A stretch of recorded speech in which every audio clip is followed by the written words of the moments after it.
All right, our next guests are on a mission to save lives and spread awareness about Hawaii's Move Over law, which requires drivers to slow down and switch lanes when approaching emergency vehicles with flashing lights on the road or shoulder. Flagman Incorporated, it's a Honolulu-based 501c3 nonprofit, is on a mission to educate both drivers and youth on how to safely navigate roadside emergencies. And joining us now is Flagman Project Coordinator. This is Casey Phillips. Hi, Casey. And Connie Flores, who is our Executive Producer. Executive Director. Oh, excuse me. Producer. Executive Producer. Okay, awesome, cool. Awesome. Aloha and welcome, ladies. Thank you so much for being here. We appreciate you. Now, can you share what was the impetus for creating the formation of Flagman Incorporated, and why do you believe it's important in educating youth?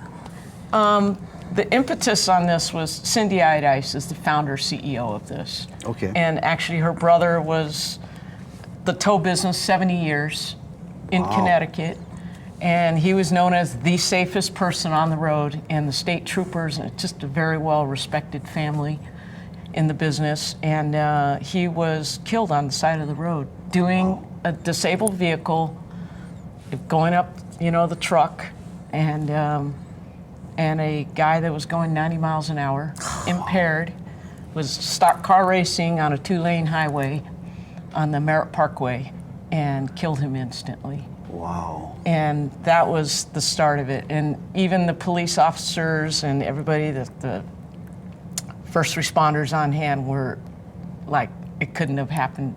No, not Corey. And that was the start of it. And through that pain, with the family as a whole, it was, we need to do something to change that. Well, and I'm thankful that our legislators and advocates for creating this law in Hawaii were able to make it happen. And we're always on our show asking our viewers, if you see that emergency vehicle, EMT, or even the Freeway Service Patrol, please, it's the law. So I'm glad, as you mentioned, that she was able to channel that pain into raising awareness for others here, especially here in Hawaii. And I wanted to ask, we've already seen a troubling rise in motor vehicle related fatalities in 2025, and we're only in July. We're in July, and Hawaii, Oahu specifically, is double. Wow. We have doubled last year from 22 to 44 deaths. Wow. Statewide, we're 40% on the rise. We're going the wrong direction. Absolutely. And ever since COVID, in all honesty, it's just people are driving faster, more erratically. We have impaired driving, and we also have distracted driving, which is the cell phones and the different things that are going on. Yeah. So it's not just about for Flagman Incorporated, and while you're right, those statistics are staggering.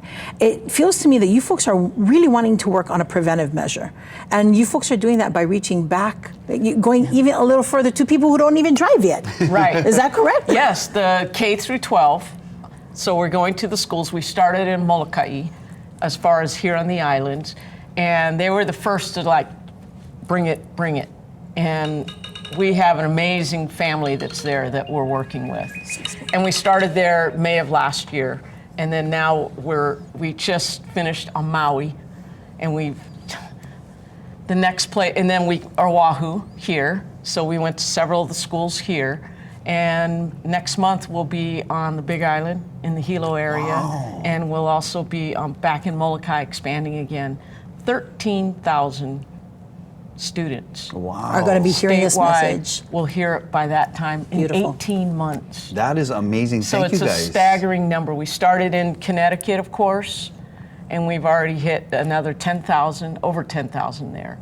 So it's through the support of Hawaii's, our local Department of Transportation and NHTSA, we're able to do this. Only through their support we're able to be successful in this. I love it. Yeah. Thank you so much for all that work. Absolutely. We recently shared on Island Life Live a situation that I was in, where our tow truck driver almost got hit when he was trying to assist us on the H3. So I am so grateful that you folks are doing this work, because having lived it, I don't ever want to see that happen for anybody, especially when they are trying to save other people. Right?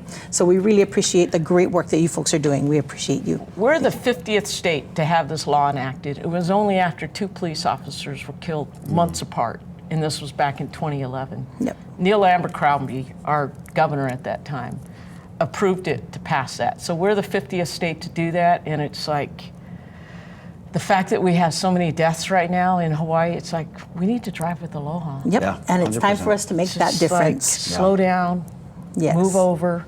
You know, I'm always slow down, move over, and the kids are our active passengers. They're in the cars. They Yes. see their mom, their tutus, everybody's in the car, but they're active. And we're hearing it from the families. We get phone calls. Well, this is great. So they can also remind the driver, whether it be mom, dad, or tutu, to slow down, move over. I like that. We should come up on hula for that. Slow down. That hula in class. Thank you so guys much, so ladies. much again for being here. We appreciate all your work. Thank you. All right, we're going to take a quick break. Before we do, today is Fishing Month. Ooh. Actually, this whole month is Fishing Month. And the global fishing industry is valued at nearly $300 billion. It's a lot of fish. It is. And when they're fishing out, for a long time, they need plenty of ice for keep the, fresh, right? Okay. So here's my question. How much do fishermen around the world spend on ice each year?